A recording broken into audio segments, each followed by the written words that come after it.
Welcome to this meeting of the Carroll County Democratic Club. I'm Mark Wilson, the club treasurer. Tonight, instead of our normal meeting, we are presenting this special school board forum. And the only thing I want to say is that our next meeting will be Monday, April 1st. And our speaker will be Bill Eccles, who will talk about career and technology opportunities in Carroll County. And now I would like to introduce Gary Foote. Gary Foote is a member of the Democratic Club and the Democratic Central Committee. He's been a member and president of Westminster and a teacher at South Carroll High School since 1991. His children are all graduates of Westminster High School, and he has an interest in school board policies for a long time, or he has had, I should say. Mr. Foote will introduce our moderator for tonight.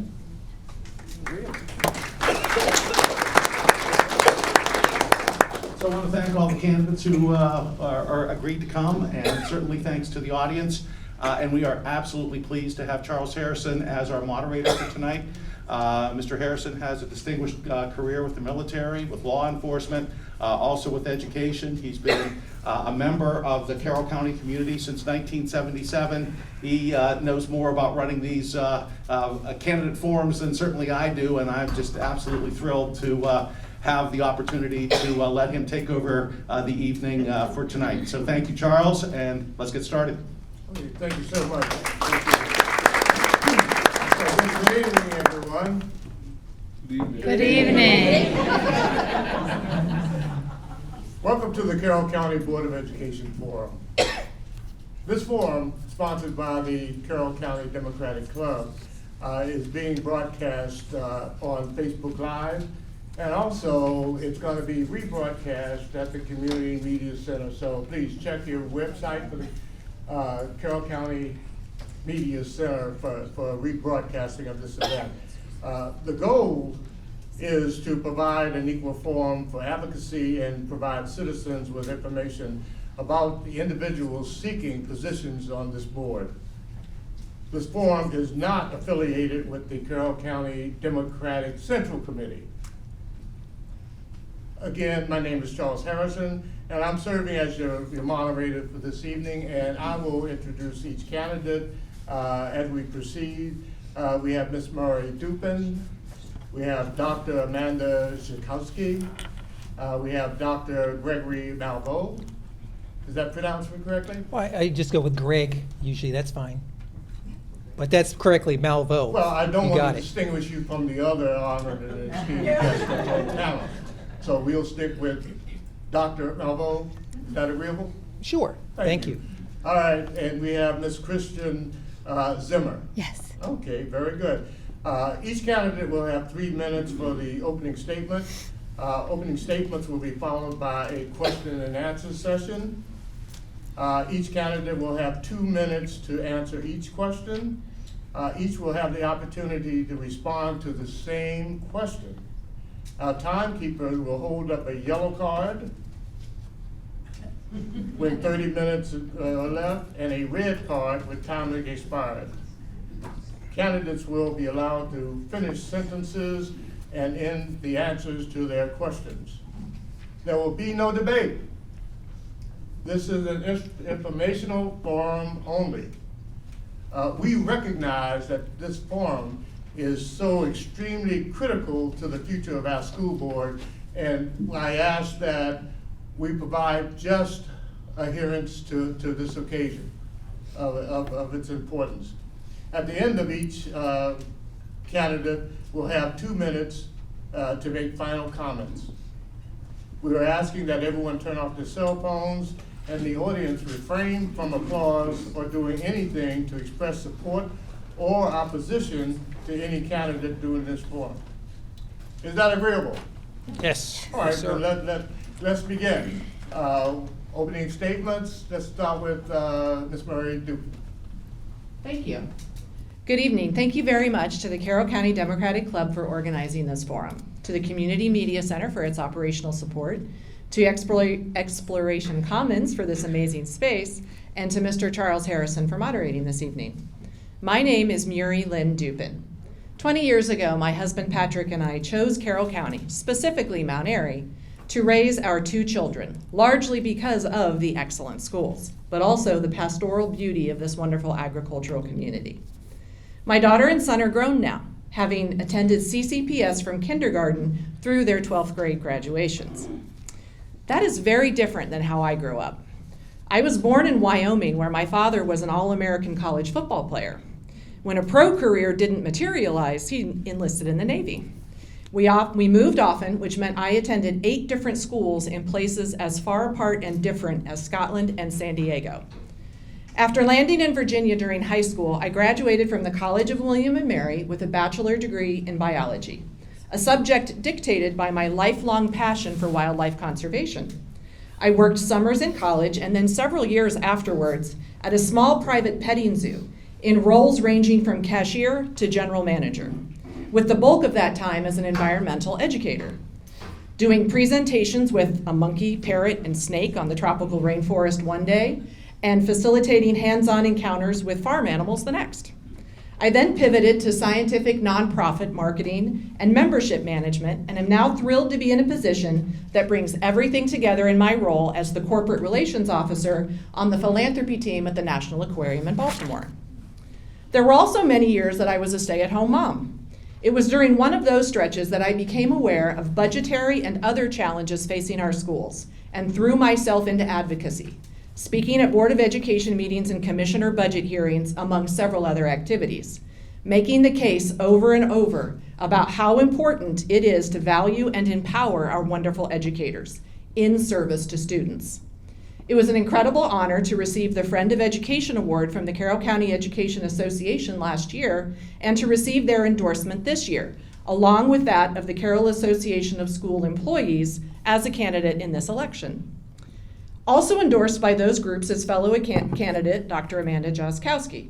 She and I have teamed up, forming a joint campaign entity called the Slate for Student Success.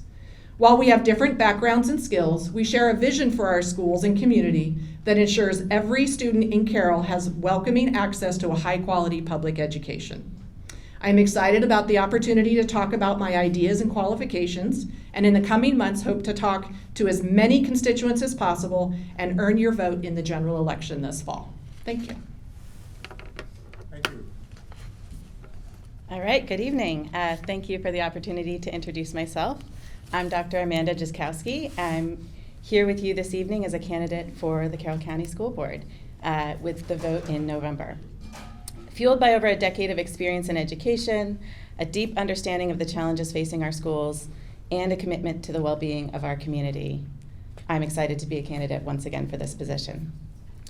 As an associate professor at Towson University, my alma mater, a graduate program director, and a devoted occupational therapist, I've dedicated my career to enhancing the quality of life and education for all. My work spans from engaging students in critical thinking to developing curriculum and advocating for neurodivergent students and their families. But beyond my professional life, I'm a mother of 3, 2 who are school age living in Eldersburg, and I'm deeply invested in the future of our schools and our children.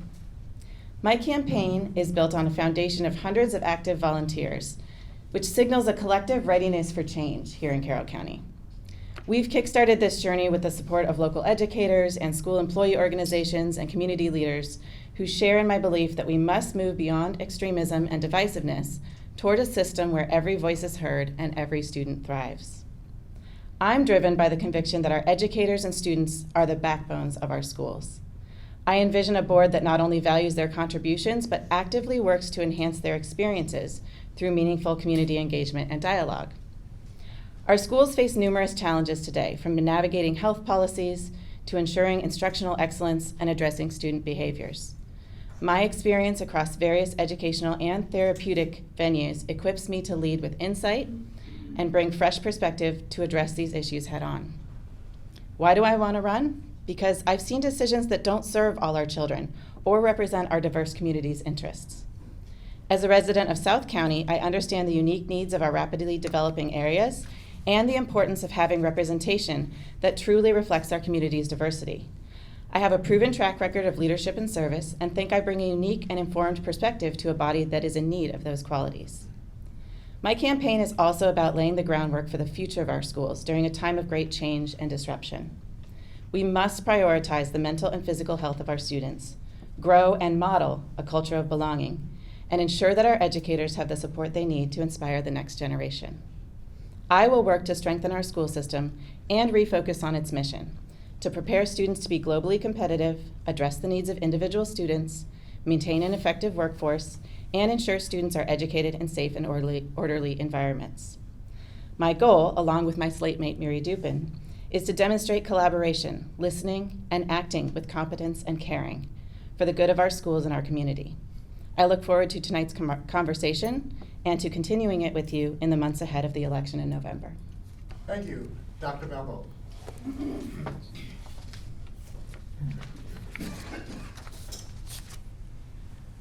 First off, I want to thank the Carroll County Democratic Club and the Community Center, Media Center for creating and supporting this forum. Hello, audience members as well. I am Dr. Greg Malveaux. I'm a lifelong resident of Maryland. I've been an educator for 25 years.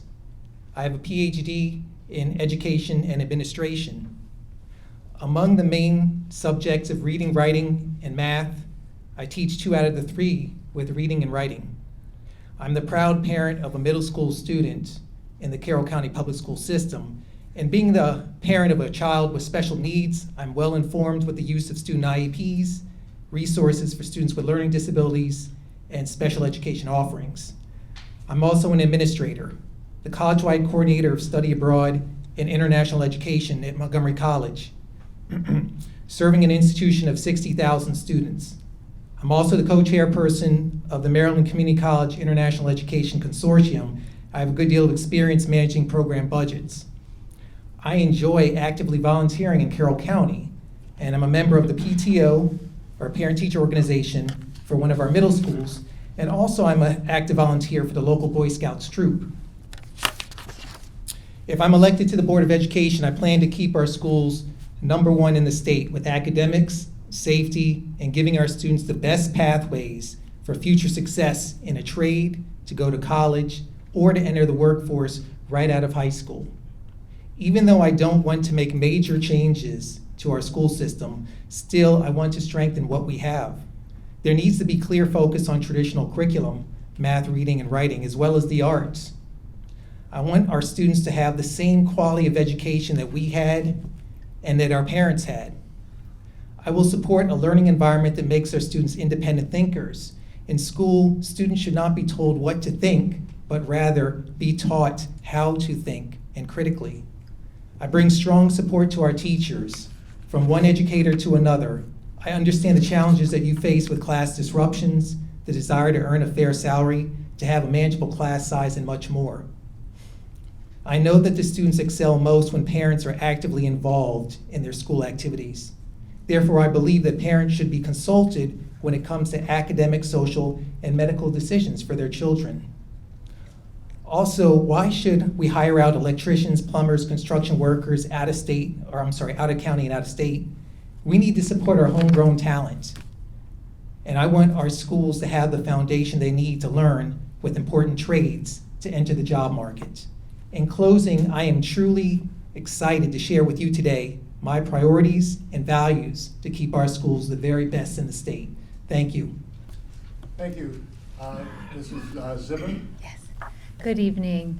My name is Kristen Zimmer, and I too would like to thank the Democratic Club for hosting us here this evening, as well as you, Mr. Harrison, for moderating, and always a huge thank you to the Carroll County Public Libraries. Exploration Commons is truly beautiful, and I'm so happy we're able to meet here today. For those of you who do not know me, I'd like to introduce myself. First and foremost, I'm the mother of 2 children who both attend Carroll County Public Schools. I'm a lifelong 5th-generation Carroll County resident who grew up right around the block from here on West Green Street.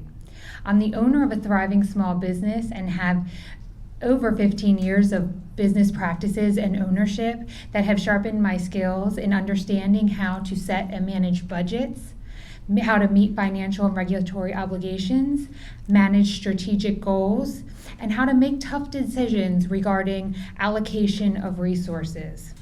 I'm also a proud community member and have served on a myriad of local boards. I am currently the president of the board of directors for the Senior Provider Information Network, and I'm currently serving on committees for Bridging Life's Taste of Carroll, as well as on a committee for the Partnership for a Healthier Carroll County. In recent years, I've sat on the executive board for Habitat for Humanity of Carroll County, sat on the Carroll County Youth Service Bureau's Philanthropy Committee, and was a chairperson for the 2020 Alzheimer's Association Longest Day Westminster Walk. In the last 3 years, since my oldest has started kindergarten, I have been very active in my children's school, Cranberry Station, where I currently serve as PTA president, and the Carroll County Public School System in general, where I currently serve on the Curriculum Council.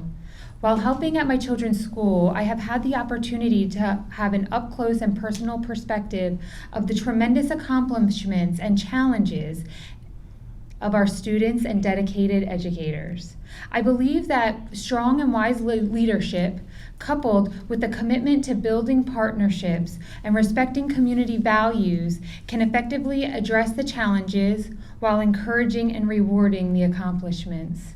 I believe that our public schools should be laser focused on academic achievement. Such commitment to academic excellence both provides students with the foundation they need to succeed in their future endeavors and produces prepared, effective, informed citizens and ultimately the future leaders of our society. Thank you. Well, thank you all for those comments. Questions that are being addressed this evening have been submitted to the Carroll County Democratic Club in advance, and also the studio audience will have an opportunity to submit questions for our candidates. Okay, so that being said, let us begin, and we'll start with Ms. Dupin. What do you see as the greatest strength of our school system currently, and what are our greatest challenges? Great question, and yay to go first. As far as some of the greatest strengths, I really do believe that there are many. There's the strength of the educators themselves, always is at the heart of any good school system. Without that, you cannot have a good school or a good school system. The community, we have an amazing community with engaged families and community programs, even when people maybe don't have kids in the system, like I don't anymore. We have a wonderful community that's engaged in how our schools are the center of our communities. We have a community, I think, that knows that good, strong schools also mean safe communities, thriving communities, as those students grow and learn and put what they learn to use out in the world once they graduate. We have many other things that are going right and going well with our school system, and we have for a really long time. Like I said, it's part of why our family moved here. As far as the challenges, there are many, obviously. We have had financial challenges for many years now, budgetary issues with the ability to compensate educators adequately and competitively. That's been an ongoing issue. I think there's a glimmer of hope in that regard, and so my fingers are crossed for how things might turn out with that this year in the commissioner's budget decisions. And I think there are other challenges too. We are still in the aftermath of a pandemic that really disrupted so many things in so many ways, and there's a lot of ground to make up from that. We have the blueprint, which is just a complex, huge reform that is creating the need for a lot of creative thinking and collaboration. And I would say that with my time almost up, that's pretty much where I'll leave it right there. Thank you. Dr. Sikorsky. Thank you. Well, Miri said a lot of the things that I certainly would have said as well, but I'll piggyback a little bit. I too moved to the area because of the strength of the schools and the opportunities that it would provide for my family. We have so many wonderful educators and school staff that truly care about our kids. We have excellent after school and sports programs and lots of different opportunities for community members to get involved. I really appreciate the structure of the leadership and committee representation where parents and families can have a say in kind of shared governance. related to curriculum and many of the other issues that are addressed in the schools. And just being able to be present in the school system is not something that's available post-pandemic in many other school systems, and so that's something that I deeply value and certainly take advantage of with my time in the schools. So certainly the engaged families and community partners, as Miri was discussing, are a major strength. Many challenges, of course, as well. You spoke of several of them related to the budget, implementation of the blueprint. I do think with the impetus of the blueprint kind of pushing us toward raising educator salaries and making sure that we are providing sufficient facilities and really focused on preparing for career and college readiness. Those are all great things, and so it's just going to be working out the kinks of how do we do this in a way that makes sense for our community and also within the structure and guidelines that are set forth, understanding that that structure is going to be changing quite a bit. I also think that general mental health and physical safety of students and staff is of critical importance right now. We're hearing more and more about challenging behaviors in the classroom, students that have experienced deep trauma, and educators that are feeling unheard about their own experiences in the classroom, and that's something that I certainly would like to address. Thank you. Dr. Melville? So I'm going to go 3 for 3 here, and I too moved from another county to come to the school system here, which is the best that we have in the state. So what we do well, our strengths are many. Just a few though is that, and try not to repeat some of these, we spend less per student than any other county. We tend to spend about $15,000 on average per student. Others are up to about $21,000, whether that's Somerset or Baltimore City. And though we spend less, our students are at the top in terms of test scores and the MCAPs. So this is a real tribute to our teachers and our staff members. We have less issues with teacher staff vacancies to fill as well. We've had just 8 vacancies in 2 years, right? Or I'm sorry, we had just 8 vacancies 2 years ago and had over 20 this past year due to the good work of the current Board of Education that added 123 new positions with the $11 million that the new blueprint funded. Yet our neighboring counties have hundreds of vacancies to fill. We have the best benefits, we have highly engaged parents, and a great system that supports our educators. We even have a fraction of the classroom management issues that other counties have, so we do a great job in terms of safety. At the same time, we do have a couple problems. Our county went from less than 2% to now 6% of uncertified staff in just a year. We're hiring more folks that we would normally hire because the state cannot create enough new teachers from the job pool. So we are forced to seek new hires outside of our state to meet the blueprint mandates and to keep our classes a smaller size. Thank you. Ms. Simmons. Yes, thank you. I love the question, what is our greatest strengths, because there are so many. I think first and foremost that our teachers are Carroll County Public Schools' greatest strength. My family personally has just experienced outstanding teachers who are communicative and who speak to us and engage with us. Another strength is that we are actually in Carroll County, which is a county that has a tremendous amount of nonprofits available to the school system to support our families. And then finally, I would say that it's our parent groups and parental involvement when it comes to different things within the school, including birthday books, getting books to every single elementary student on their birthdays, book fairs, holiday shops, parents being in the schools and supporting the students. As far as our challenges are concerned, I think the number one challenge is the erosion of local governance by the state of Maryland.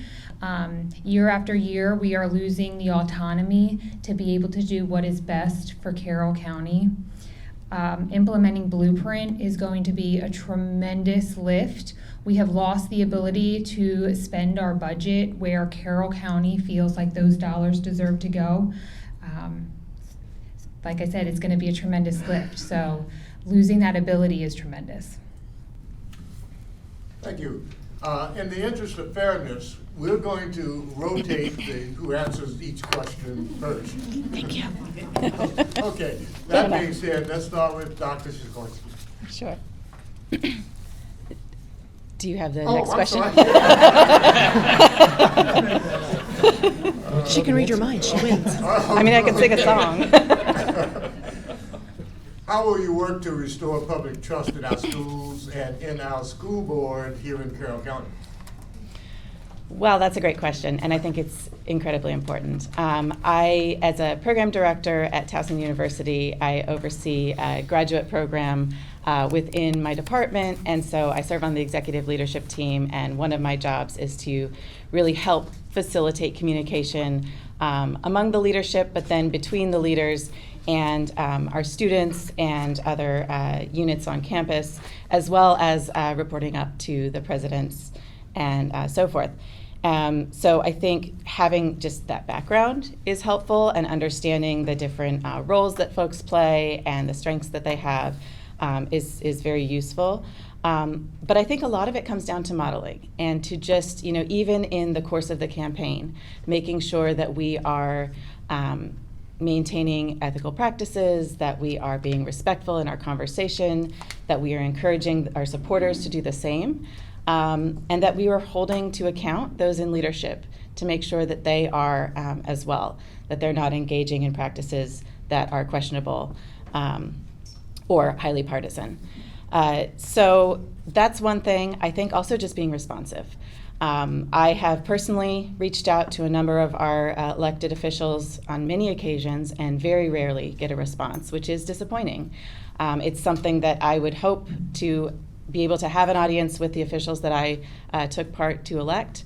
And I think that that's something like a school board, which is a hyper-local office, it's really important to have responsiveness and to have people feel like their voices are heard, and not that decisions are made before folks come to the table and have the meeting. So those are the things that I would do, and I think it really comes down to modeling as much as possible. Thank you. Dr. Malvo. Thank you. I think the recent actions of our board has helped to gain the public's trust, or regain that trust. This includes providing important parental rights and protections. I think we need to let our parents know that they can trust us in what we're doing and what our schools are doing, and making them an important part of the decision-making process. I think that restores trust. And the protection of our children. I support opt-out options for curriculum that parents may deem too mature for their children. That restores trust, particularly with topics related to family life and sexual education. We need to honor the relationship between parent and child and respect the parent's determination whether that child is mentally and emotionally prepared to take on these subjects. That restores trust. I've always encouraged communication between parents, staff, and students. The parent, more than anyone, should be relied upon to determine what is best for the well-being of their own child. The parent-child communication and bond should not be superseded by schools. That restores trust. Thank you. I commit to a policy of openness, accessibility, and most important, transparency, with a general focus on subjects of educational success, school safety, strengthening partnerships, and academic excellence.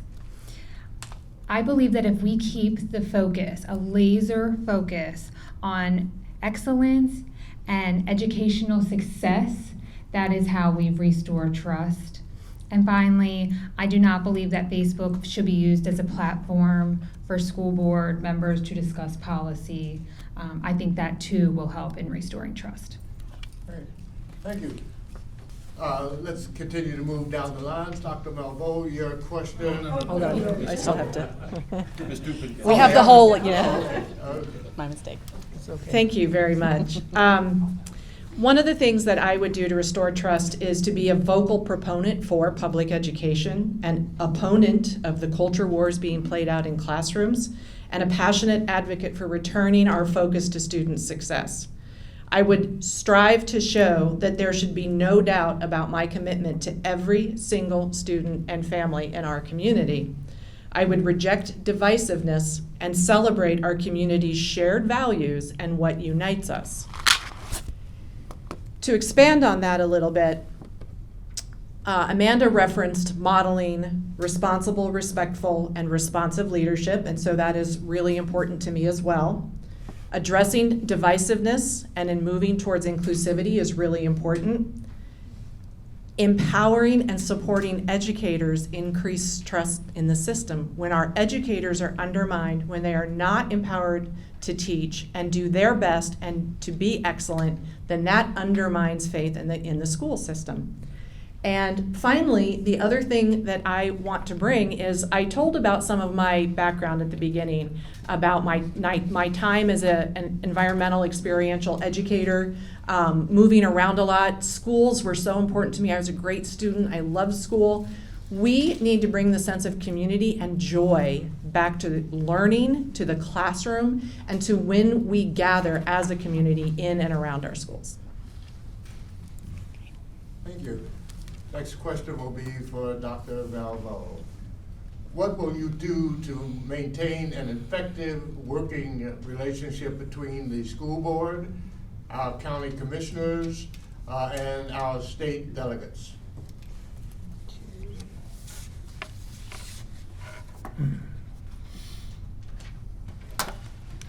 Well, fortunately, I've met a good deal of those commissioners and state delegates and have a good rapport with a number of them.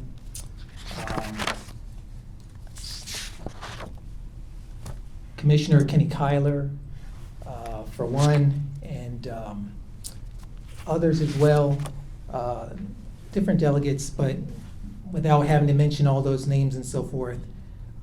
Again, I think that we, with the Board of Education, need to make sure that we're looking at policy that works with our commissioners and tries to make their jobs easy in terms of partnerships, help them out as they help us as well. I think that we have to make sure that we look at our different individuals in terms of parents and stakeholders and teachers and get their thoughts. I've interviewed a lot of teachers, students, and so forth to understand what really needs to be done even before it goes to the board or even with the commissioners and so forth. Thank you. Same question to Zimmer? Yes, thank you. One of my campaign pillars is strengthening partnerships and having a strong relationship with the county commissioners and with the local delegation. The current school board right now has an unprecedented relationship with the commissioners, and they are working hand in hand very effectively to get things done. And that actually goes for the local delegation as well. I am all about partnering to get things done in the most effective way possible. So I'm excited to have those relationships and to work closely with those commissioners and with our delegation. I know all of them very well, and I'm excited to strengthen those relationships. Thank you. Ms. Cooper? Thank you so much for the opportunity. So a couple of things about that. So obviously there is our local Carroll County commissioners, the Board of Commissioners, and the relationships there are very important. I've had a chance to meet many of the commissioners over the years and have had either very good relationships or at least collegial relationships, and that's what you need as a start for building a foundation for cooperation. The state delegates, I have reached out to talk with them even now as a candidate just to hear their perspective. Some have responded, some have not. But I'm confident, even if they haven't been warm to me so far, that they are professionals who know that whoever is elected, they are going to want to have good relationships with for the betterment of our community. And I would like to call out that the need for good relationships goes beyond just who is elected to represent Carroll County.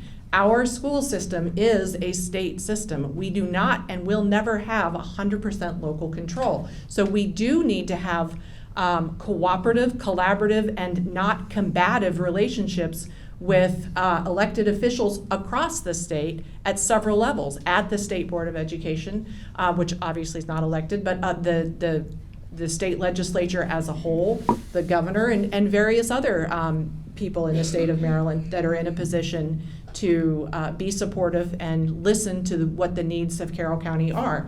In fact, I would argue that at the state level, we would do more to not be so at odds with the legislators who vote on things that impact us.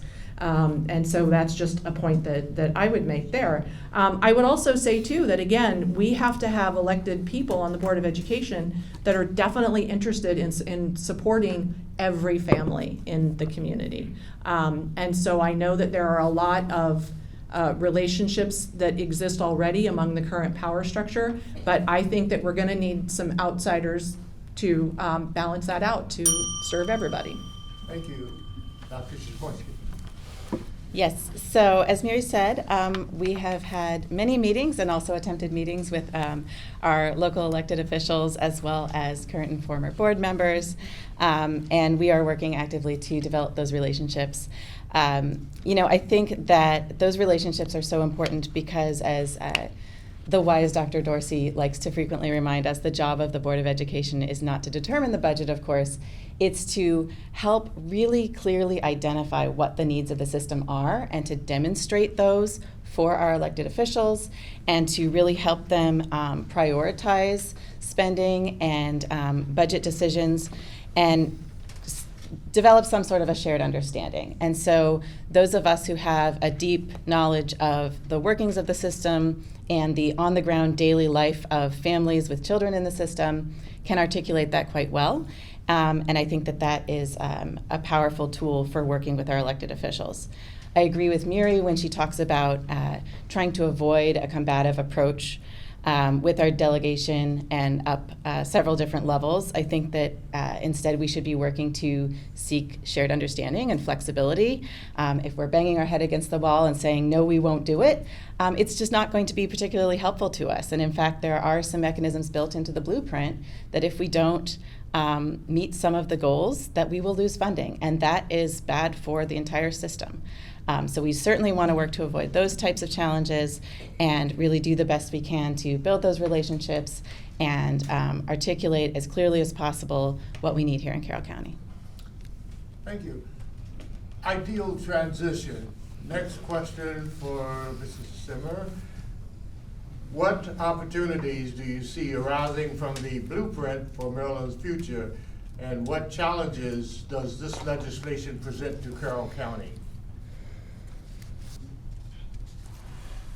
So to start first with the opportunities, if I got that right.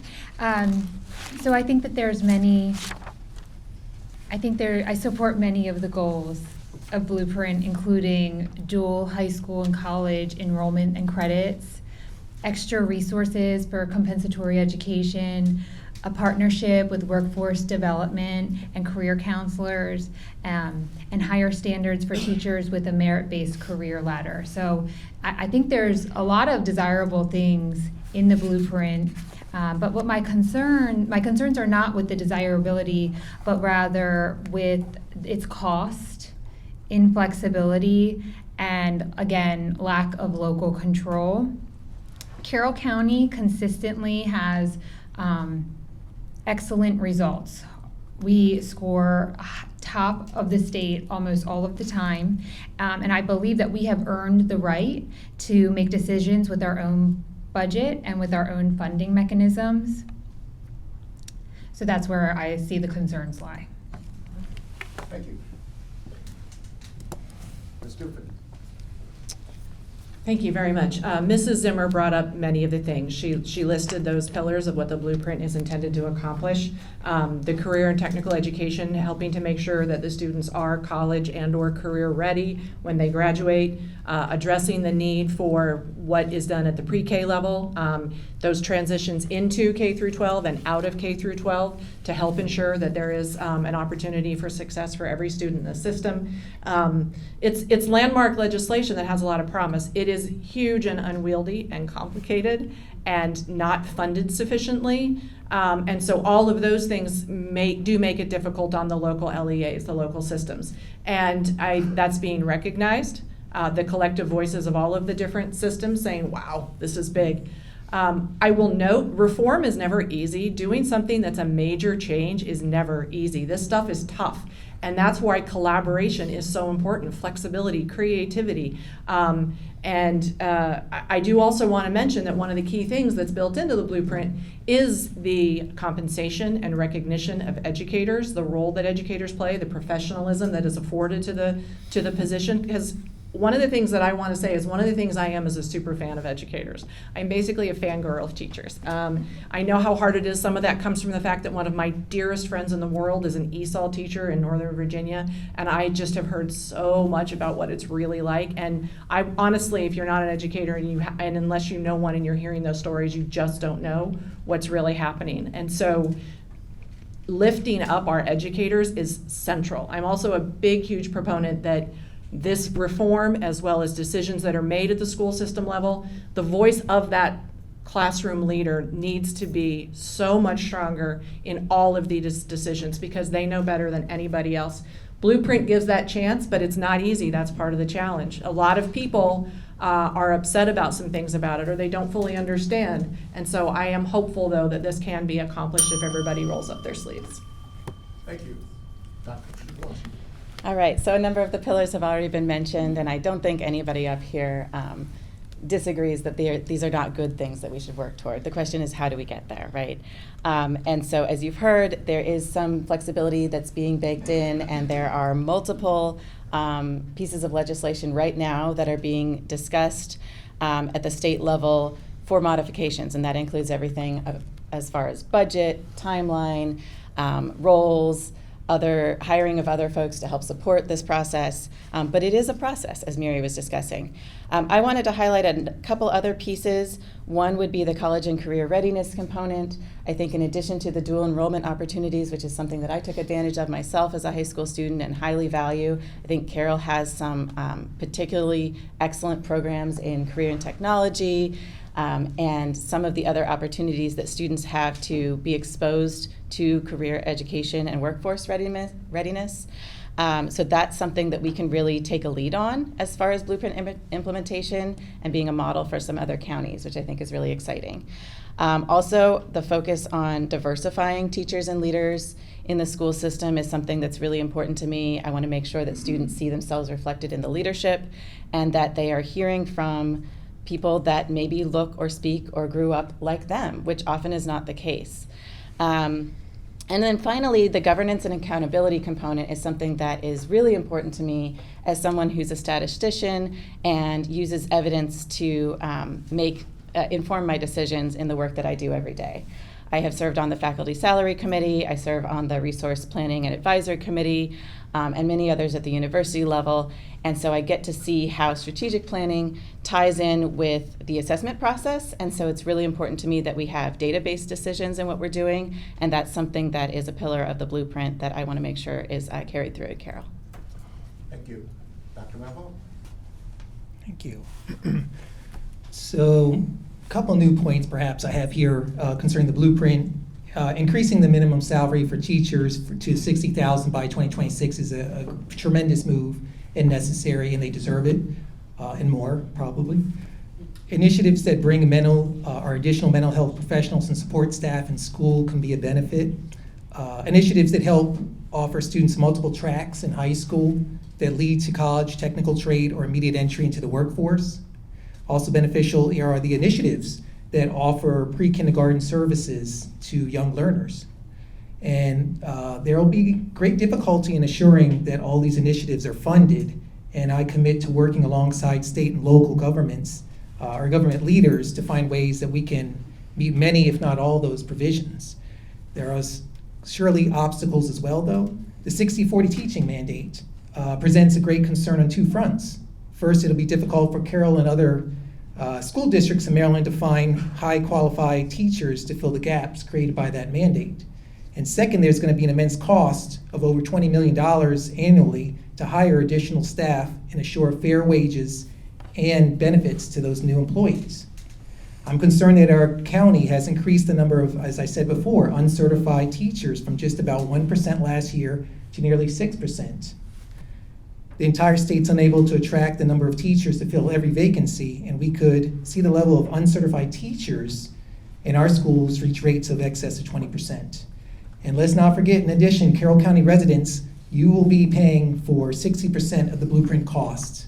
So we need to be careful of our taxpayers and where taxpayer dollars go, and make sure that everything's accountable in terms of taxpayer dollars with the blueprint. Thank you. We've come full circle, and we're back to Mr. for questioning. Behavior issues are increasingly becoming a concern for students, parents, and staff. What steps would you take to maintain safety and the effectiveness of our schools? Thank you very much. That's a really great question about a very important topic. And this is one of those questions where it's really important to remember what boards of education members, what are the powers they have versus what are the powers that exist at the administrative level. A lot of what can and needs to be done at this level is at the administrator level and in the school level. And so as a board member, I certainly would take a look at relevant policies and see where we can improve things on a policy level. Board members make budget decisions, trying to make sure that there's the budget allocation for things like counselors that are needed to address with behavioral issues, advocating for administrator and classroom educator partnership in coming up with the plans to try to deal with behavioral issues, taking a look at discipline mechanisms. I know that we have a discipline policy, and it says only so much about how discipline actually gets addressed in schools. And then there are some other documents related to the flow of how disciplinary issues are supposed to be addressed. And I honestly find it kind of inscrutable. It doesn't really make a lot of sense to me. And you can't really have good discipline without discipline in what the process is too, and making sure that there's clarity behind it, everybody understands what it is. Again, this is another area, listening to educators, listening to their truth about what's happening, listening to what they advise about what is needed, about how to make it better. And then at the heart of it too, there are a variety of other specific things that are involved in some of the behavior issues we have to address, like the inconsistency related to cell phones in classroom and what is done when students violate those rules about not being able to be on their phones. So using the position of a leader on the board to also just give voice to some of the changes that need to be made, even if they aren't within my power. Thank you. Dr. Sikorsky. Yes, so once again, Miri teed me up quite well there. And I think that in addition to using the platform of being a board member to listen, it's to really advocate, right? And so that means not just listening when employee groups come up or students or parents talk to the board about what's going on in the day-to-day, but acknowledging and then responding right away. I think, there's a lot of things that can be done to support or improve behavior problems that are in our schools. School counselors is certainly one of them, having more support staff. Just extra hands in the classroom is a huge one, and it's something that the blueprint should help with. But again, there's many challenges to how that may be implemented and funded. I think additional training is always a great thing, but one of the things we have to keep in mind is that more and more training costs more and more money and more time. It's an extra thing on educators' plates, and something has to be taken away. And so one of the reasons that I'm really interested to bring my research background is to think about the idea of de-implementation.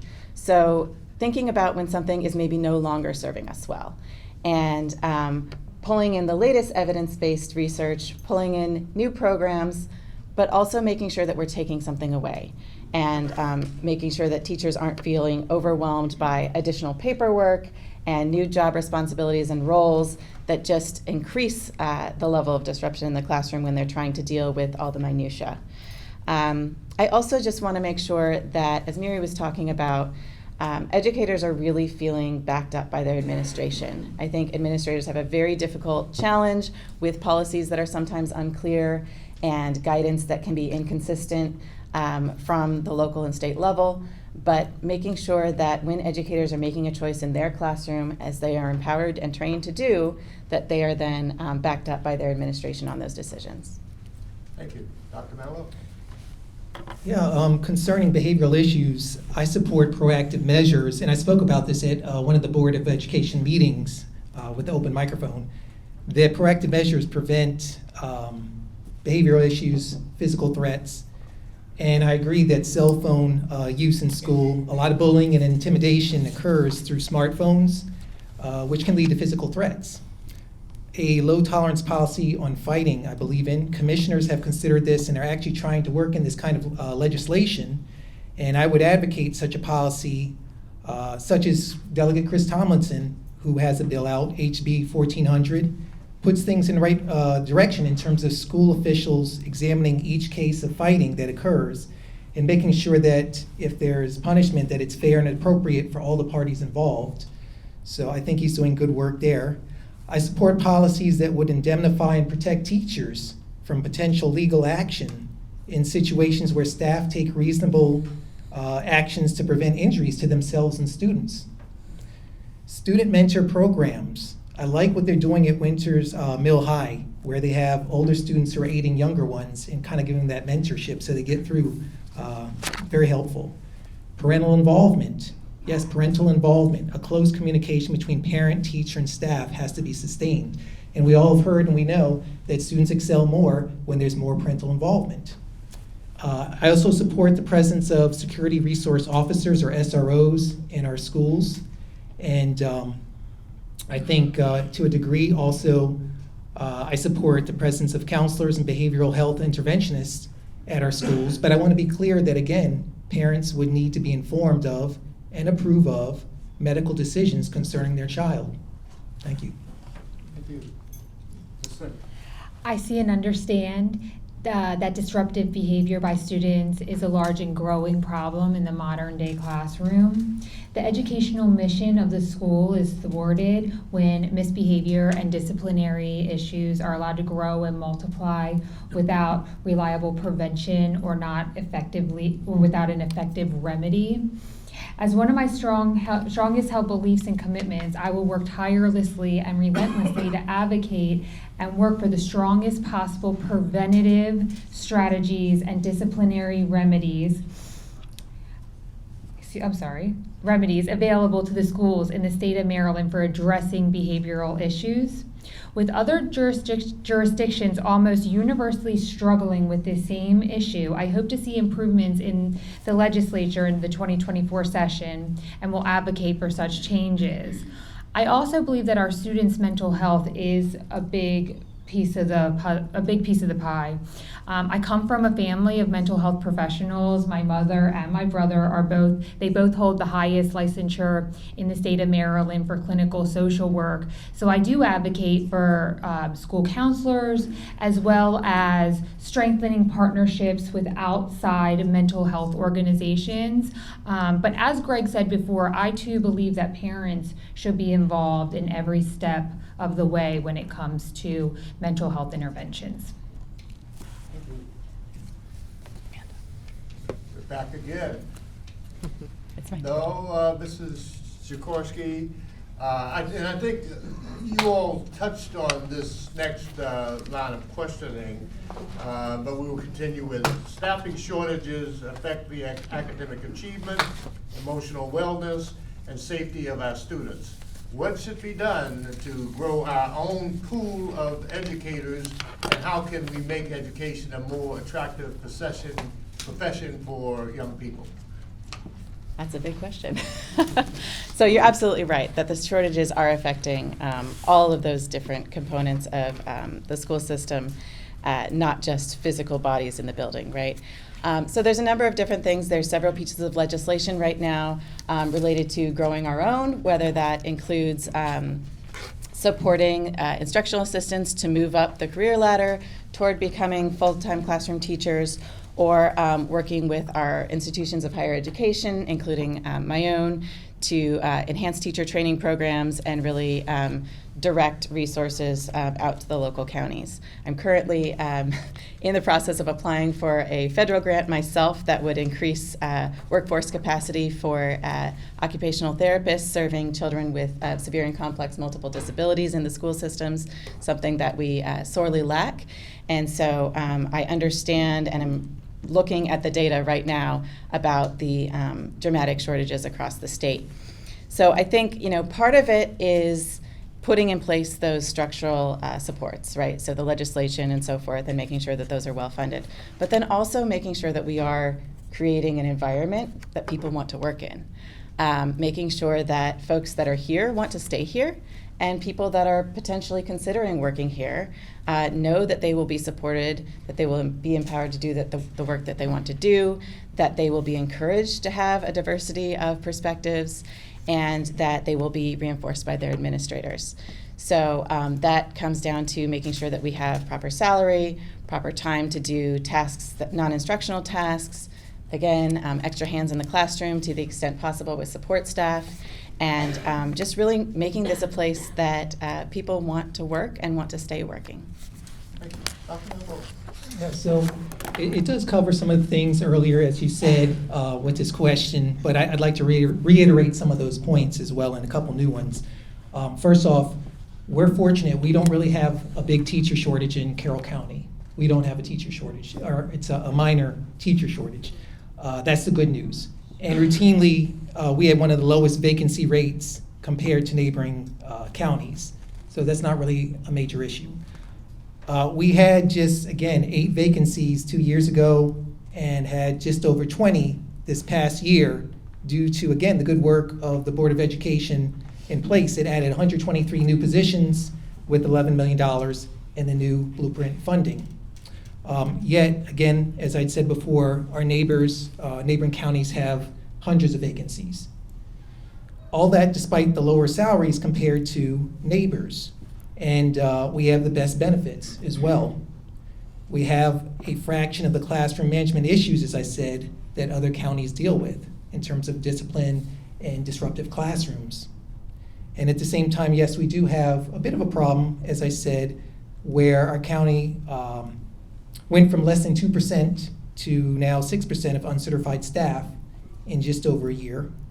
And we're hiring more folks that we would normally hire because the state cannot, again, it doesn't have enough big enough job pool to pull from.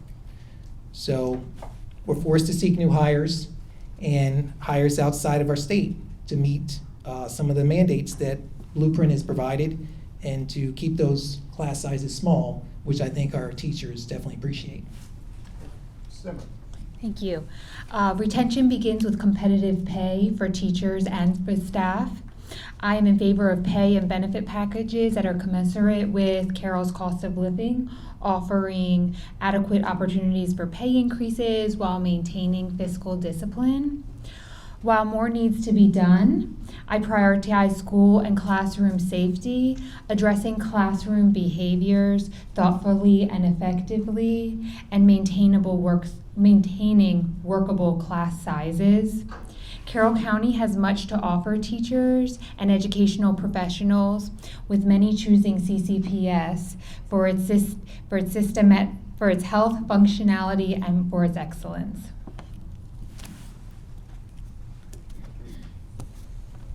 I have to get this one. Keep doing that. Thank you very much. The question references Grow Your Own in particular, and so some of the initiatives around that have to do with our education support professionals having a pathway to becoming teachers and educators themselves. And this is an area, again, where there is some pretty broadly supported legislation along those lines, as Amanda referenced.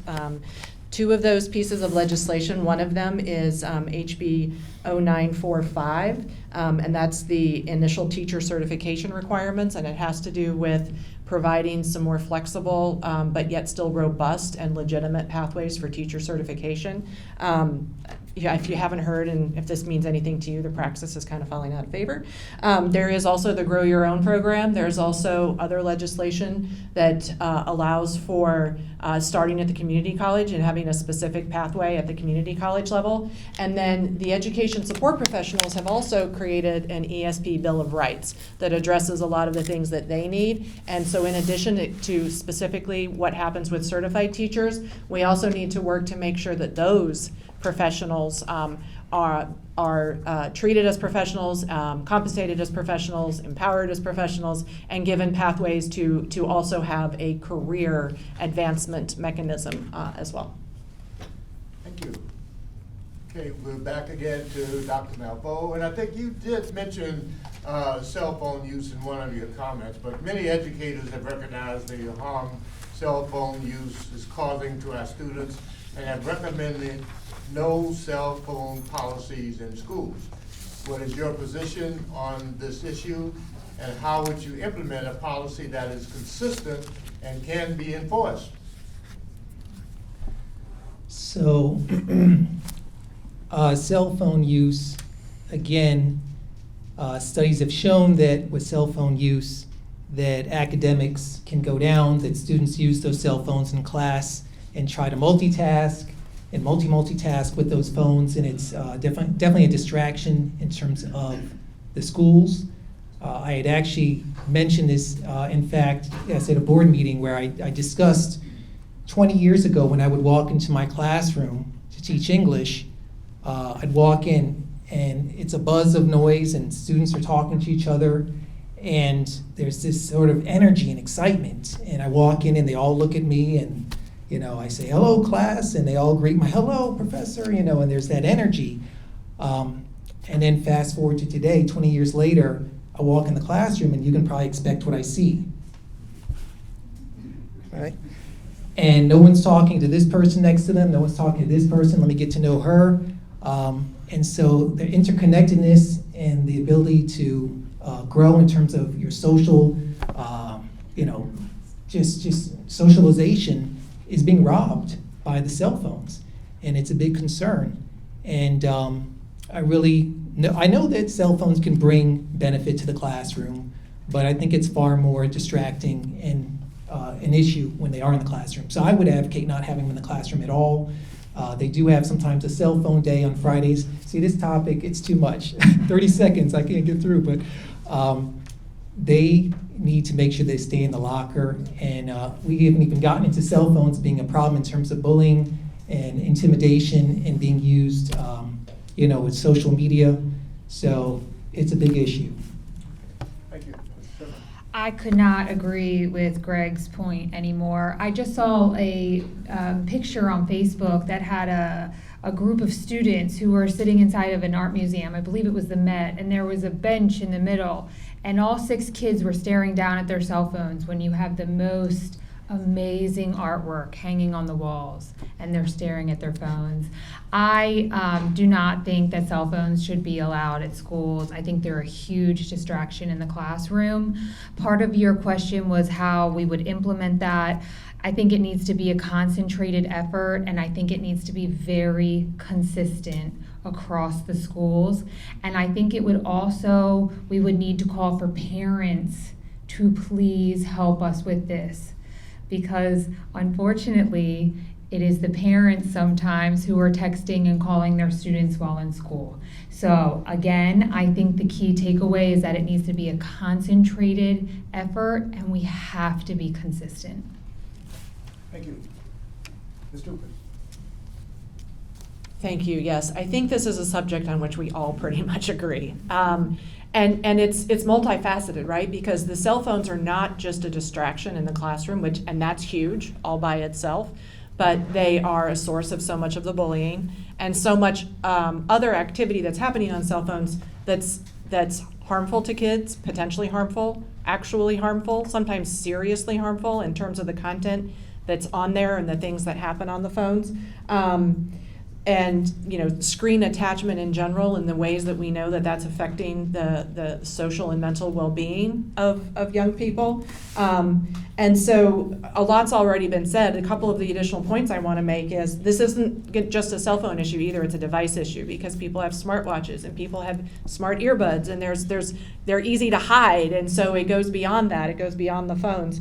And this is an area that multifaceted is exactly right. Policy and practice and parent partnership, because as was mentioned, the parents are the ones that are part of why cell phones are even as ubiquitous in the schools as they are, because the parents want to be in touch. And I get it. I wanted to know what was going on with my kids all the time too, but I certainly didn't try to text them in the middle of the day.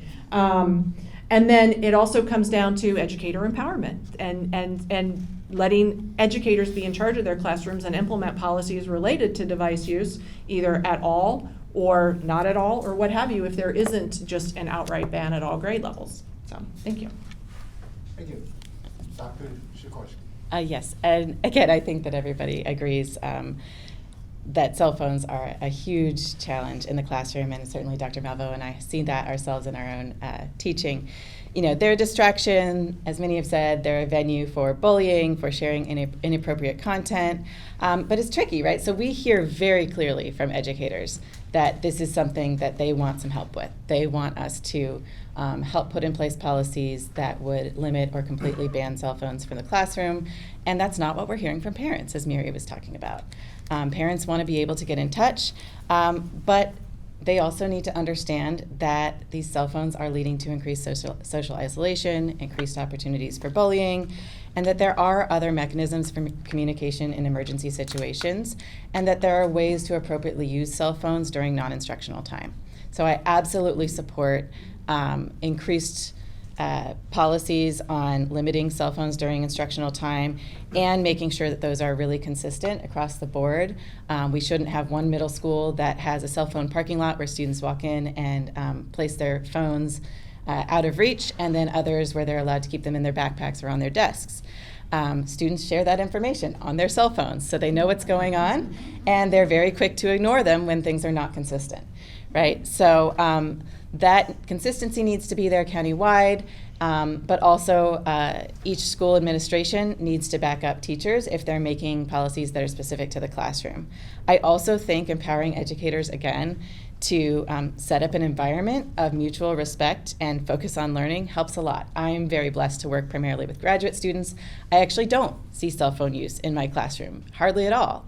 And that's because they know that they're there to learn, they're paying a great amount of money to do it, they want to come and engage with me in the limited time that we have. Yes, that's not the same in an elementary or middle or high school setting, but setting up that environment and encouraging educators to have those conversations with the students is super critical to this issue as well. Thank you. Moving it down to Mrs. Zimmer. Okay. Education support professionals and staffers are essential for the successful operation of a school system. What would you do to ensure these professionals can obtain a living wage and are protected from job loss due to privatization? Okay. So again, I would go back to a statement I made earlier that retention begins with competitive pay. And again, I am in favor of benefit packages, pay and packages that are commensurate with Carroll's cost of living. Again, offering opportunities for pay increases while managing fiscal discipline. Again, Carroll County has much to offer our teachers and staff as far as health, functionality, and school excellence. Okay. Thank you. Mr. Thank you. Yeah, so this was touched on a little bit in one of the other questions about Grow Your Own too, because the Education Support Professionals Bill of Rights addresses a lot of these things. And there are several key components that are outlined in that. And the privatization issue, there is also some legislation right now surrounding that because one of the things that does is help to make sure that they are able to collectively bargain and raise their voices and get better compensation, better working conditions, those better professional pathways. And so I am on record as being supportive of that. I am on record as being against privatization in that regard. In general, I understand that we have bargaining units at all levels and for a variety of positions, and I can't say that I think that makes sense in every case, and some people may not like that, but in the nonprofit sector, which is where I work, where you either don't or you have a limited ability to generate your own revenue, and you have to be very lean and mean, you have core competencies. So to me, in schools, the core competency is educating our children. That should not be privatized. Some of the other things we do, like school lunches, and we already privatize the bus service to a degree, things that are not necessarily as much the core competency and face time with students on a daily basis in active instruction may be things where there is a little bit more opportunity because it's hard to fill positions. At the National Aquarium where I work, we just recently got an outside provider related to custodial because we couldn't hire and keep enough people on staff to do what we needed to do to keep everything as clean as it needed to be. But when it comes to education support professionals, I definitely am on board with the notion that should not be privatized. Thank you. Dr. Sikorsky. Yes, I too am on record as supporting the Education Support Professionals Bill of Rights. I have signed it and absolutely advocate for competitive pay and the ability to bargain and many of the components of that bill. I think that we can also be really creative in thinking about benefits and using our resources. So certainly we should be compensating everyone to the ultimate extent possible. But if that's not an option, I think that we can think about offering continuing education, offering tuition remission or reimbursement. There's a number of different ways that we can use what we have and the various skills in our county to provide additional supports for these professionals so that they want to work here, they stay here, and that they want to advance. In cases where there are federal mandates about providing certain types of services, like related service professionals, OT, PT, speech, and so forth, we have to provide those hours to students, and sometimes we truly just can't. And in those cases, I do think it's appropriate to, again, think creatively about things like telehealth services and perhaps employing folks on part-time basis, working with our higher education community to try to fill some of those spaces, but the priority should be going to those folks that work and live in our community. That said, I think we should also be advocating for making sure that we have fair and appropriate compensation for the cost of living in our county. And if people can't live in our county and work in our county, that's something that we need to take a look at system-wide. Thank you, Dr. Bowles. We don't want our support staff to feel that they're underpaid and underappreciated. We really don't. And I fully support the general premise that our educational support professions, trains coming, that are, sorry. My son loves trains. I get distracted with them too, apparently.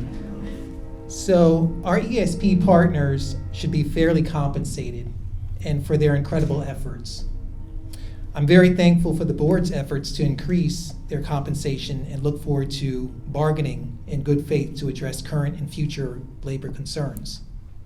I'm very concerned about the extensive amount of labor turnover and shortage of ESP staff members in our schools.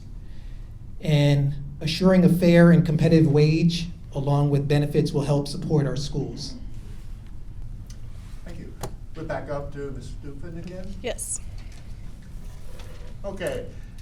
How would you support our students' freedom to read and support our school media specialists as they work with county educators to meet the needs of individual students? Oh boy, here we go. Okay. Oh, yes, here we go. I do support the freedom to read. I also support the parental authority to decide that students, their students shouldn't read, especially the elective choice materials.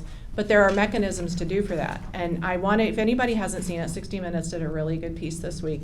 And they were talking about Beaufort, South Carolina, where there was already in place a mechanism for parents to say, no, my child needs my permission to check anything out of the library. And yet, 97 books were challenged, and they ended up putting a very long process in place with community members who served on a county, and only 5 of the challenged titles ended up getting permanently removed.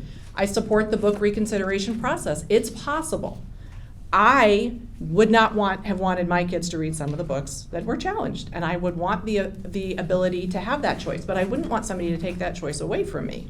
I also think that our media specialists have been under fire. What was the way that they've been treated, the things that they've been called, the lack of respect, the lack of including them in the solution. It's what I'm saying about empowerment. The people in the schools with our kids know the most about what's going on and maybe how we can address legitimate concerns too that might come up about that. I'm going to go ahead and mention, there's a lot of narrative around there that we're not supposed to call it book banning. And oh boy, I don't have enough time. So I will just say that the explanation some have given that book banning is only when there's no way to get a book or when you're actually burning a book. That is just the extreme end of that kind of censorship. That is not the only form of book banning. The American Library Association has had its list since 1982, and they've called it the most banned book lists ever since then. Thank you. Dr. Chukowski. Yes, so I am also on record in support of the freedom to read and promoting curriculum and library resources that reflect diverse cultures, perspectives, and histories so that we can really have an inclusive educational environment. I support the integration of digital resources to ensure that students have access to a wide range of learning materials and help address the digital divide as well. I think that the reconsideration process is something that is vital to a democratic system, and I support parents' ability to determine whether or not material is appropriate for their children, and I will always defend that right. However, what I don't defend is groups saying that they are for freedom and liberty, many of whom don't have children in the school system, and somehow want to protect my children from the choices that they make along with my guidance. I think that people are welcome to choose for their own children and their families, but they're not welcome to choose for mine. And so that's something that I will be advocating for strongly. I also think that there's been a lot of red tape, additional red tape put in place for our media teachers, the addition of the new Appendix J, the additional readings related to explicit content, and just the intense monitoring is something that is not helpful. It takes a lot of extra time and takes away from their ability to provide direct service to the students. I think, again, that access to a diversity of materials is always great, and I support the freedom to read and to learn in the schools. Thank you. Dr. Mambo. Thank you. I do not support HB 785 or SB 738, freedom to read. And I'm concerned that it strips away local boards of education authority to restrict children's access to content in public schools. We elected the Board of Ed. We elected them. And so let them do their job and not have people outside, the bureaucrats from Annapolis, tell us this is what you have to do. This is mandated. We put trust in our board. Let's trust them to do the right thing and represent us. So I feel that, I agree with Senator Justin Reedy and Delegate Chris Tomlinson and Delegate April Rose, who announced serious concern for the passing of the bill. And there were 6 books that were recently pulled that have nothing to do with race or sexual orientation, which sometimes is the crutch, but there's nothing to do with race or sexual orientation. Again, we just want graphic description of sex acts and rape and that sort of thing, not to have our children exposed, or at least to have parents the right to say, no, thank you. We can go on, though, for sure. In my reading and literature classes that I teach, I think it's important to challenge students with difficult and penetrating content, and I do so with my African American literature class and others. And so that's not an issue again. Again, that's not the same thing as, again, we don't want sexually graphic materials for young children. 30 seconds, killer. Parents should have the right to express if they want their children exposed to those things. IT has put in content restrictions forever. They've restricted full internet at school. Since we restrict students from fully reviewing the internet, is that an internet ban? And on and on. We don't have PG-13 and R-rated movies shown in school without parental permission. So what is the difference between the books and other media? That's the question. Why is it such a stickler? Thank you. Ms. Simmons. I fully support students' ability to access materials representing multiple viewpoints and the right to be taught academic subjects from varying perspectives. And when materials are open to question, I always default to parental consent. Like that, I always default to parental consent. I do believe that the Freedom to Read Act is a further erosion of local governance. And when it comes to sexually explicit material, I think that the Carroll County Education Association, the CCEA, stated it best in their local board education candidate questionnaire when they stated that the CCEA does not condone materials that are sexually gratuitous in nature. That's my stance as well. Thank you. All right, this will be our last question.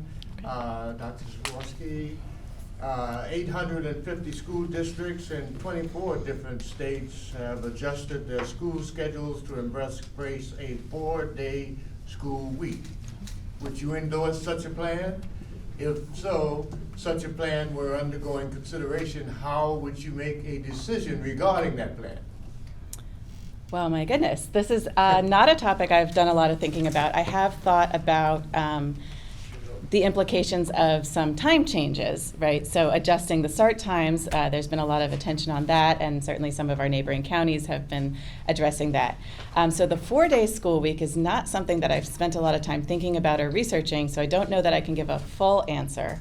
But I guess I would start with research, which is what I do to answer any question, right? So I look to see what's being done, what are the outcomes, are there implications for academic success, for participation in different types of extracurricular activities, what that would mean for our local workforce, and childcare abilities.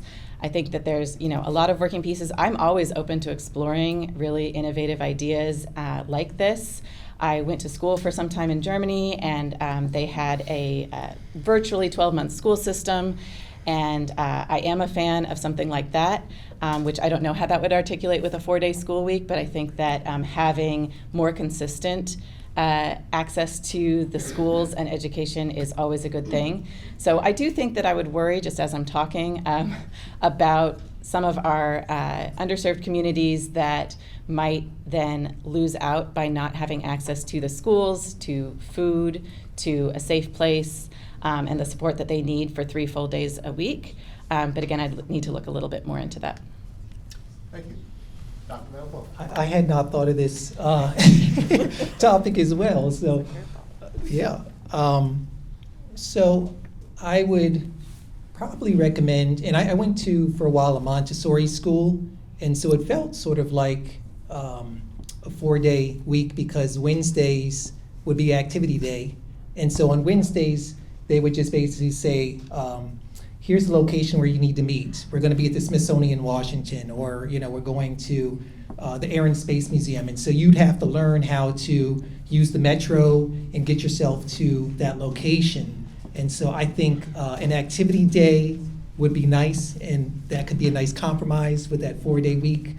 Also, I think the outdoors, I'm a big believer in terms of outdoor education. I'm glad the middle schools are doing that as well. And so maybe we could have one day in the week where they need to learn some survival skills, or becoming more green, or becoming, just more self-sufficient without all the TV and the electricity, the electronics. Just unplug one day. That would be nice, and that includes even like the laptops in the school and so forth. So I would be an advocate of it if we kind of broke things down a bit and had some creativity in that one day in the week, which again, outdoor school, or find your way towards this activity on your own and meet us by this time, for exploration of this museum and that sort of thing. Thank you. Ms. Simmons. I think this was a perfect last question. I think you caught us all off guard a little bit with this one. I have never been asked a question like this, but I appreciate it very much. Just to echo some of the things that my fellow candidates said, I am open. I'm open to that idea. I'm very open to the idea of year-round school. I grew up in a family where we had some sort of schoolwork going all summer long so that we did not backslide come fall. So I am open. However, I believe that there would need to be a lot of data research, make sure that it really made sense. I too would have concerns for some of our free and reduced meal students who would not have access to food necessarily on those days. So I think there might be some obstacles, but I think it's a very interesting thought, and I am very open-minded. Ms. Duke. Yeah, so I'm going to echo like something each one of them said. I was caught off guard. Not 100%. I know I saw a headline at some point about this, but I don't know what the argument was necessarily.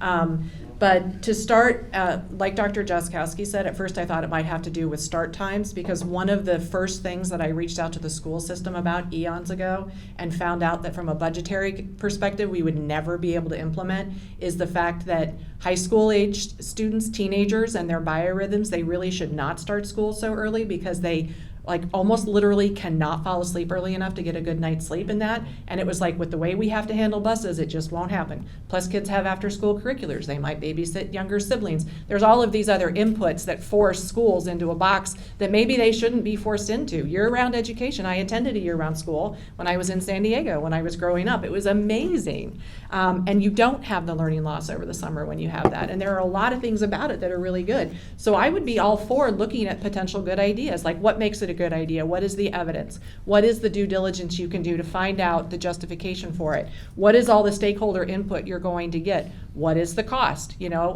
lots of references to legislation, and there's always that note in there about the fiscal note. You know, what is the actual cost of something? And you always have to do that cost-benefit analysis and make sure that it's something that would be worthwhile.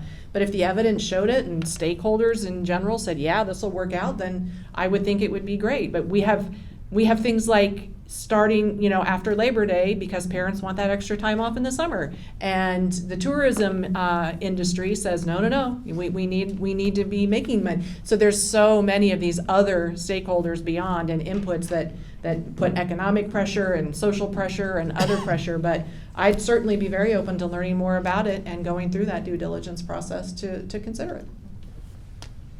Well, thank you all for your thought-provoking responses to our questions. We certainly appreciate that. And I'm sure you all will avail yourselves of future comments from the audience regarding that and other subjects.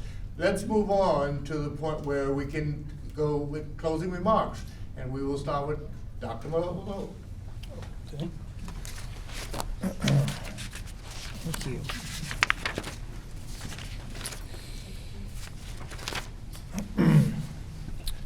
First, I want to thank my lovely wife, Lisa, for being here tonight and supporting me. Thank you, my dear, my biggest fan and support. Appreciate it. And folks, Carroll County schools are the best in the state, and I plan to keep it that way. I'll make sure that the school focus is on traditional curriculum while pushing for pathways for success for our students to learn a trade, again, go to college, or perhaps get that great education to enter the workforce right out of high school. I will push against state-mandated curriculum and policies that fly against the values of many Carroll County families. I will ensure that there's no needless spending or taxes paid by Carroll County citizens, half of which goes towards education. Whether you have children in public school, homeschool, or private school, I should not raise your taxes, nor your children. You, Carroll County parents, should be given a clear say in the academic, social, and medical decisions that take place with your children in school. And I appreciate the strong vote of confidence that I'm getting from Carroll County public school teachers and other educators. I'd like to note and share with you a comment directly from a Carroll County Public School teacher, and I'm very just appreciative of what he said. He said, I'm a Carroll County Public School teacher. I know that the union's spending a lot of money on the slate for student success, and will say that the candidates are recommended by teachers. This is not true. In my circle, there are many teachers who will support you, and I have a truck waiting for your magnet with your name on it. In closing, as a father of a Carroll County Public School student, a 25-year educator, an administrator, and a very active community member, I am truly proud to be a Carroll County citizen, which I treasure, and I'm asking for your vote in November. And please visit my website at gregmalvo.org. Thank you. Thank you. Ms. Zimmer. I just want to thank you again, both the Democratic Club and Mr. Harrison, and of course the library as well. I'm passionate about education, community, and public service. I ardently support family and community values as a staple for education. Keeping Carroll County among the best places in the nation to start and raise a family, prepare for, and ultimately pursue a career are my top priorities. I will always stand up for Carroll County. Thanks so much for having me out tonight. Thank you. Ms. Stewart. Thank you very much. We need a Board of Education that reflects our community. We need a diversity of perspectives, of ideas, of experiences. And I think that that is one of the strengths that I would bring if elected to the Board of Education this November. Quick side note to make sure everybody realizes that the four of us here are the four that are going to be on the ballot in November, and because that made the primary uncontested, it will not be on the primary ballot at all. So if anybody doesn't know that, now you do. Please make sure your friends know, because they might get a little bit confused about things. But I have been fighting for our schools and fighting for educators arm in arm, side by side, for over 10 years now. The Carroll County Education Association has almost 70% of our educators who are members, and they were all given an opportunity to vote on their endorsement. So I know it's not a debate, but I have to still mention that. And one of the things that I want to reinforce is, in addition to good, solid parent partnership and community partnership, being a voice on the Board of Education for educators, being that super fan, is sort of a niche that I think that I would fulfill, and I've been doing it for over 10 years. I think I have a very solid track record proving that that's the case. So I do hope that I have your vote in November, and I hope Dr. Joskowski has it as well. I mentioned we formed a slate. The website is the slate, digit 4, student success @gmail.com. And you can find a questionnaire so we can hear from you about your thoughts about the school system, your concerns, your needs, your ideas. You can sign up to volunteer there. You can sign up for signs, even though it's way too early for signs. So you can go ahead and sign up, and we'll get back to you when it is time for signs. But thank you so much to everyone involved in this tonight, and thank you so much all of you who came too, because this is an amazing turnout. This shows how much Carroll County cares about its schools and its community and its kids. Thank you, Dr. Joskowski. All right, thank you again to the Carroll Democratic Club and Carroll County Public Library for hosting us this evening. As we draw this conversation to a close, I want to emphasize that it is your voice, your concerns, and your aspirations for our schools that fuel my commitment to this campaign. I am immensely proud to have the endorsement of our local educators and school employee organizations. Their backing is evidence of our common goal of creating an educational system that values effective leadership and the success of every student. As you've heard this evening, my extensive background as an educator, occupational therapist, and active community member positions me as a candidate with a deep understanding of education systems, special education, and community engagement. Professionally and in my service roles, I've demonstrated the ability to lead, make impactful decisions, and collaborate effectively. My campaign is distinguished by these attributes, as well as a clear, evidence-based approach to education. I will use research and data to inform decisions and develop rational, effective solutions to current challenges. If only one voice is represented, then we are doing a disservice to our students, and having a range of perspectives is the purpose of leadership by committee. Listening to truly understand and to respond with actions that reflect our community's needs is at the heart of my campaign. I'm here not just to speak, but to hear, to learn, and to collaborate with each of you for the betterment of our schools. I will also work to convince voters and local officials that a fully funded and strategic school budget is in the public interest. I will lead with integrity and work to improve learning and working conditions throughout the school system. I invite you to visit the Slate for Student Success website to learn more about me and my incredible running mate, Mary Dupin. I also encourage you to share your thoughts through our community questionnaire. I do believe that we can shape a future for our schools that you can all be proud of, and one in which every student thrives and every voice is heard. So thank you again for your support, for your engagement tonight, and your belief in our campaign. Okay, thank you. On behalf of the Carroll County Democratic Club, I want to thank the candidates for agreeing to appear with us tonight. Also, we want to thank our studio audience for participating and for those questions that were submitted by you all. We also want to thank the library system for allowing us to use this wonderful space. And as a former chairman of the board for the Community Media Center, we want to thank the Community Media Center for keeping us informed. And with that, I say good night and drive safely. Thank you. Well done. Did it.